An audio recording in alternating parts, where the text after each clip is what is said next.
Hello, denizens of the internet. Well, today's a very exciting day. I get to check out the YouTube studios here in Toronto. It's super exciting because you're only allowed to book the studios if you've hit the 10,000 subscriber mark. And I've not hit that quite yet. I'm about 3,000 or so subscribers, below that mark. But my friend Maarten is way past that 10,000 mark, and he's invited me. So I'm going there. We'll see you there. Bye.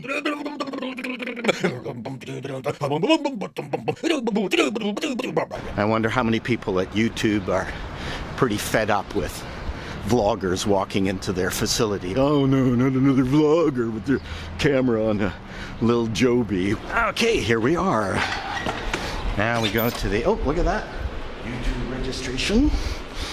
Ooh, very exciting. YouTube. Paul, I think it's safe to come down now. Oh boy.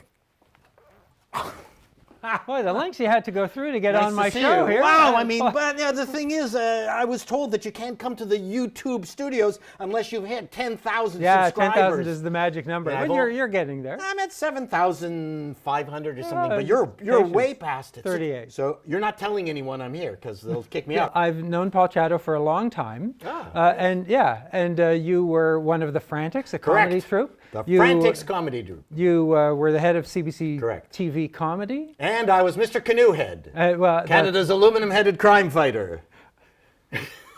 When did you start? Why did you start? I started in January 1st-ish. 2017. 2017, that's Okay. correct. And the reason I did it was because I was bored and I wanted to do something, and I have lots of energy, and it just seemed to be the perfect thing to do. Plus, I have a website business, which is involved with the internet. You've heard of the internet? Yes, anyway, yeah. And I thought that for my clients that it might be useful for me to learn this whole thing called the YouTube channel. Right, so you could give them advice. I think one of the things that appeals to me, as this is a sandbox to play in, is that I get a whole lot of things that as a TV producer and as an interactive producer for Bell, we never got. We had no sense of who was watching, where they were, how long they would stay with the program, what their real interests were. But my ability to get those statistics from YouTube, from the Google Analytics, is phenomenal. And then my ability to interact with my viewers, the comments and questions that they have, I have a much better sense of who my viewers are. I don't cater to them. I don't think for a moment that I do. Of course. No. It's all about me. You're sucking up to your viewers all the time. Absolutely not. Absolutely not. This channel, my channel is all about me. It's what interests me. I do the stuff that entertains me and that I find right, and it's mostly camera related. Yeah, I mean, I like cameras, yes. and but it was my viewers who guided me to cameras. Really? It wasn't as if I came to the realization that I wanted to review cameras. I thought that I would do because you had a makeup vlog to begin with, and yeah, then you moved to that cameras. Was not successful. No, because I could see why. I mean, I can't even control my eyebrows, for goodness sake. What really got the views were my camera reviews. Right, but my biggest views come from Hackintosh and Apple views, and for me, I don't want to be stuck doing just that all the time. I mean, I enjoy it. Yep. But I want to do other things. But that is a detriment, which I think you've pointed out, that it's tough to have a variety vlog. I don't think people actually really want a variety vlog, but screw them. I'm enjoying being creative and being someone who's had to pitch the networks for television show ideas. Yeah. The fact that I've got complete control over what I'm doing right now is wonderful. I think we try and be as authentic as we can be. We try and kind of be true to ourselves. If you're trying to be, if it's phony, it's phony. Oh, I totally agree. No one gets faster than YouTube views. And the other thing that's really exciting about YouTube is that the number of people who are wanting to be entertained by YouTube, because it's the second largest search engine in the world after Google. People don't realize it. So if you tag your videos correctly, and people will find you. And that's one of the things that I find really, really exciting, that almost anybody out there, the volume of people out there that can find what you do, it might not be in huge numbers, but there are going to be people out there that find what you do interesting, which I found really cool. There are views from North Korea on my channel. I have a huge group of Norwegians watching me. Really? No kidding. You look Norwegian. How much time or effort do you invest in producing videos? Well, what's your process and how long does it take to get something done, like from the beginning. Like okay, so that's a good question. Start with an idea. So there's a couple of, for me, there's a couple of important imperatives. Number one, I don't want to be spending the entire day doing it. Okay, so I have a business. I'm only doing one a week. I used to do 2 a week, but that was just way too much work. So I've actually cut it down right now until this becomes, my full-time. Until you retire? Until I retire and this becomes my full-time job, which I would love it. Yeah. It would be great. But the thing is, I try to shoot in less than an hour and edit in 2. Okay. And that's it. I would say that actually is an asset in the YouTube space. That one of my perceptions is that if you spend too much time, that if you fuss too much over quality, that's actually a turnoff for viewers. That viewers want it to be a little bit raw. They want it to be a little bit off the cuff. They want it to be a little like they want to be as close to you as they can get. And I think that if you're too careful, if the quality's too high, you've spent too much time on it, that's really a detriment to the YouTube viewer. And I don't use the word detriment. So was the question. What? What was the question? What was the question? No, I don't know. How much time, effort? Sure. Right? So the thing is, I agree with you. And coming from broadcast, one of the things that was very difficult to get used to in this vlogging realm was you could do anything. And it's probably a good idea to do anything. And to the point where back in the day when I was editing audio with a razor blade, I would take out people's ums. Well, you would never do that on video. You would spend all this time shooting B-roll and cutaways just so everything would look seamless. Right. But when you're editing a vlog, you go, I'm taking out the bang, bang, bang, bang, bang, bang, bang. Right. And then you get this weird kind of click, clickety, click, snappity thing that's happening. Style, though. That's I love it. style. I love right. it. Yeah. It's really, really neat. I can't tell you how much freedom that has given me as an editor. Plus, you can grab stuff and stick it next to your head. And with 4K, you can just shoot locked off one big shot and then cut in really. I just love it. I think I'm a techno geek like you. And then you edit on an iMac? I edit on a Hackintosh. Don't tell Apple. Whatever you do, I built my own. That might get us into just as much trouble as anything around here.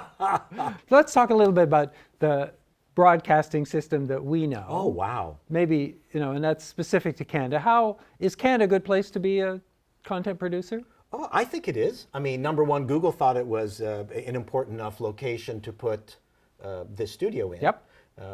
There's an awful lot of people in the GTA and Vancouver and Montreal region. And there's a terrific amount of creativity that comes out of this country. In fact, what's really interesting is that Casey Neistat recently has been naming, and pointing out vloggers that he really likes. I think 40% of them have been Canadian. Really? Yeah, okay. it's quite interesting. So right. Peter, what's his name? McKinnon, I believe. I've heard about him. Guy. Yeah. And he's got a bunch of subscribers. Haven't seen him around here. So then broadcasting. I mean, we both come from traditional broadcasting backgrounds, and this is a different world. Although the one thing I think that I find interesting is that YouTube encourages you to publish at the same time every day or every week or whatever your publishing frequency is. They like you to be the same time. So it is kind of like appointment television. And I thought, the big change as we moved from kind of old school broadcast antennas, that world, to an online world was that we would get away from appointment television. You could watch whatever you wanted, whenever you wanted, but somehow there's still something about making that appointment that resonates with somebody because we're encouraged to do it. I think there's an advantage to that, but then there's people who are vlogging every single day. So what do you? Right.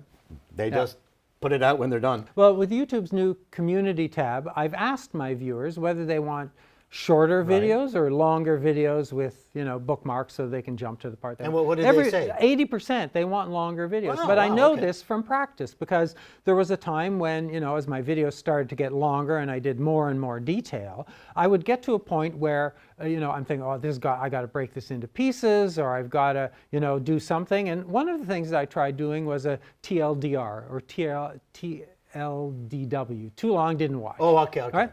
So I thought, let me create the executive summary version of this 25-minute review. Let me turn that into 4 or 5 minutes. No, they don't like that. No one watched those. Those were a disaster. Nope, they want to go wasted right to my the bitter time. end. Bitter end, right they wanted to the to end. see. That's right. They wanted to see all of the detail. The short summary, executive summary, that is not something people are interested in. I watch chess videos. Really? Oh, yeah. Bridge? No bridge, chess. No, chess? Yeah, well, euchre? like chess replay. No, euchre video, that would be stupid. A bunch of, really? Oh, yeah. No, you think that now, you know, Yeah, but no, now here's a missed opportunity. See, we sit here and we dismiss it. Maarten and Paul's euchre channel, coming up next.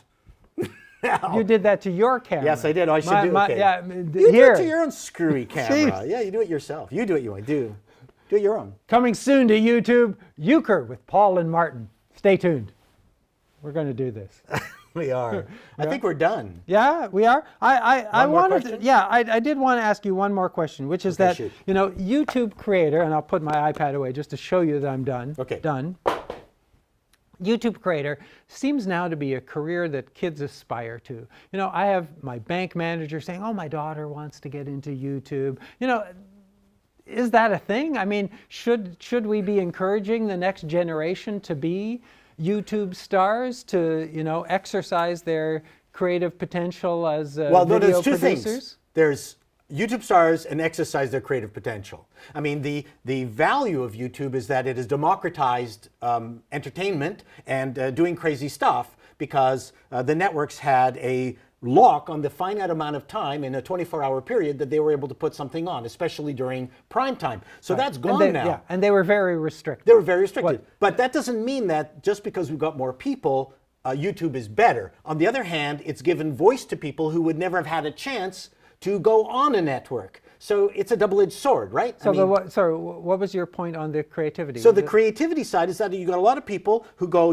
$signs and they just want a YouTube channel, and there's no real creativity involved. That's my point. But none of those people will be successful. No, but it's a gold rush. And there are people who are successful that you would not even imagine. So we put a lot of work in our videos, and then some schmuck appropriates a whole bunch of Russian car crash videos, edits them together, and gets millions of views and makes tons of money. So, I mean, why should we be working as hard as we're working, doing our creative stuff, when someone can just grab someone else's footage and create a channel of other people's stuff, and so. But you're calling this work, and I don't think about this as work. I find. Oh, did I say work? Yeah, you did. You did. And I think that that's what it amounts to for most people, is that it's not work. I'm enjoying it. I love it. It's something that they enjoy doing. They have a topic that they're interested in. They have something that they want to show, something that they want to demonstrate. And I'm going to put the Russian car crash people aside for a moment. Okay, but those are great videos. I've watched them all.